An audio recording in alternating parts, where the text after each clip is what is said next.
Chang हो को hospital ले जाया जाता है। जब वो होश में आता है तो वो तुरंत अपना फोन मांगता है क्योंकि वो प्रोसिक्यूटर से मिलने जा रहा था। इसके बीच कोई उनकी कार से फ्लैश ड्राइव और फोन चोरी कर लेता है और कार को क्रश कर दिया जाता है।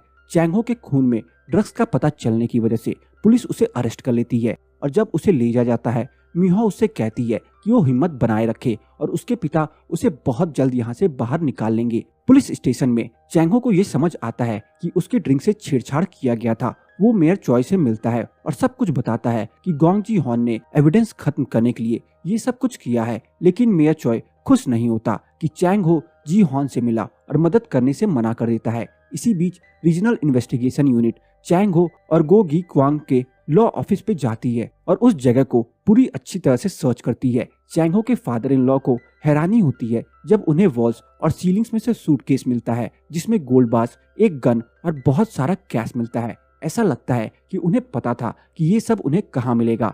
जिसके बाद चैंग हो को क्यूसान पेनेट्री ले जाया जाता है, एक ऐसी जगह जिसे देख करके वो कहता है कि ये जगह सबसे बुरी है और करप्शन से भरी हुई है। ये सही लगता है क्योंकि चैंग हो को पहले ही ग्यूसान हॉस्पिटल के 3 सस्पेक्ट से मिलना पड़ता है। उसके हेंचमैन फिर से चैंग हो को पीटना शुरू कर देते हैं। फिर एक ब्लैक टाई पार्टी दिया जाता है जहां मेयर चॉय और गैंग जी हॉन अपनी पत्नियों के साथ मौजूद होते हैं और कुछ दूसरे लोग भी होते हैं। जीहॉन को लगता है कि मेयर उसके नीचे है और वो उससे कहता है कि उसने केवल अपनी पत्नी यॉन जो ही के कारण उसके कैंपेन को डोनेट किया था। जो ही याद दिलाती है कि मेयर ने ही उसे एक मर्डर केस से बाहर निकाला था। हम ये भी जानते हैं कि बिग माउस ने जीहॉन से 100 बिलियन युआन चुराया है। टेंशन काफी बढ़ रही होती थी जब एक न्यूज रिपोर्टर में बताया जाता है कि बिग माउस को पकड़ लिया गया है और उसका नाम पाक चैंग हो है। प्रिजन में चैंग हो को रस्सी से लटकाया जाता है और एक खतरनाक स्टूल के साथ वो माफी मांगता है और अपनी जान की भीख मांगता है, लेकिन वो 3 लोग नहीं मानते। कोई स्टूल को नीचे से मार देता है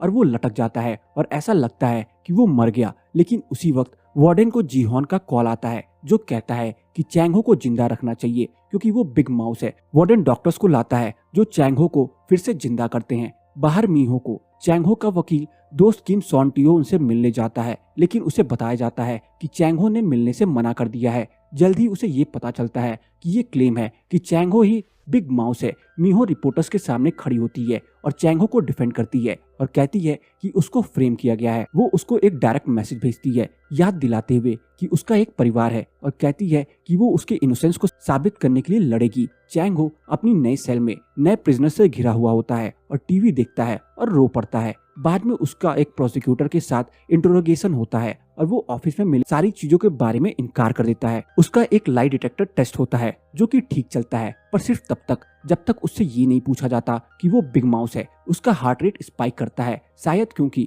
उसका निकनेम बिग माउथ है, लेकिन ये एस्टेब्लिश नहीं होता कि वही बिग माउस है। जेल में वापस जाते वक्त वो इस बात का मजाक उड़ाता है कि अब उसका चेहरा हर टीवी पे है जैसा वो पहले चाहता था। वापस जेल में आने के बाद वो उन 3 लोगों का सामना करता है और उन्हें गोंग जी हॉन से पैसे चुराने और उसको फ्रेम करने का इल्जाम लगाता है। उनके सेल में एक आदमी उनका फैन बन जाता है और अपना नाम जेरी बताता है जो नाम बिग माउस से इंस्पायर्ड है। रूम लीडर जेरी और बाकी लोग।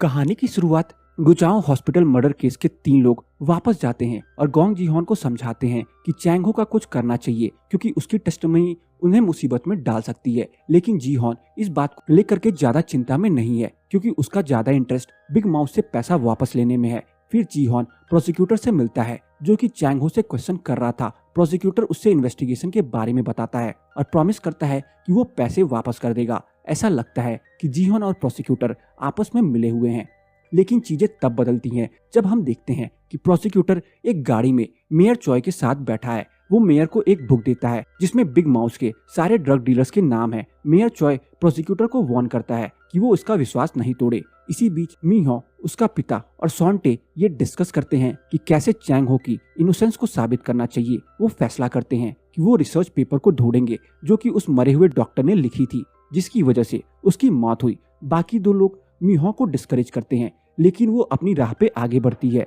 जेल में लोगों के पास अलग अलग थ्योरीज हैं कि बिग माउस कौन है। एक कहता है कि ये पाक चैंग हो है, दूसरा कहता है कि उसके पीठ पे एक माउस का टैटू है और तीसरा कहता है कि ये एक औरत है। बात यह है कि बिग माउस काफी डरावना है। एक गैंग लीडर चैंग हो से लड़ाई शुरू कर देता है और उसका खाना फेंक देता है। वार्डन ये देखता है और चैंग हो को एक स्पेशल रूम में ले जाता है जहाँ एक लेविस मील के साथ उसको खुश किया जाता है। दोनों के बीच एक कनेक्शन मिलता है, लेकिन फिर चैंग हो कहता है कि वो बिग माउस नहीं है। वार्डन का एटीट्यूड पलट जाता है और वो चैंग हो को सॉलिटरी कन्फाइनमेंट में भेज देता है। ये सब देख करके चैंग हो और भी ज्यादा उदास हो जाता है और अपनी वाइफ मीहो को मिस करने लगता है। हमें फ्लैशबैक में दिखाया जाता है कि जब मीहो का अपने पड़ोसी के साथ झगड़ा हुआ था तब चैंग हो ने उसके पैसे दिलवाए थे। उसी रात मीहो एक फोटोग्राफ देखती है और नर्स के पोजीशन के लिए यूचाओ यूनिवर्सिटी हॉस्पिटल में अप्लाई करती है ताकि उस डॉक्टर के काम का पता लगा सके जो मारा गया था। सॉन्टे ये न्यूज चैंग हो को देता है जो कि मीहो के चिंता में है और चाहता है कि वो ये काम ना करे।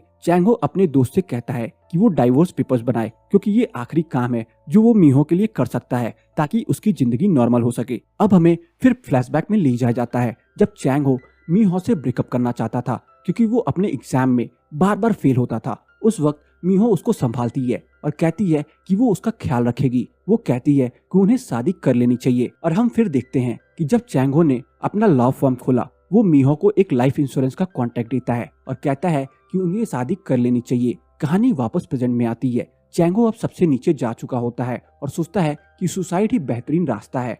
अगले दिन वो कोर्टयार्ड में अपनी सुसाइड नोट के साथ बैठा होता है, लेकिन उसका रूम लीडर कहता है कि सुसाइड करना कभी कभी कमजोरी का कारण बन सकता है। रूम लीडर उसको सलाह देता है कि वो जी ले जैसे उसको जीना चाहिए था।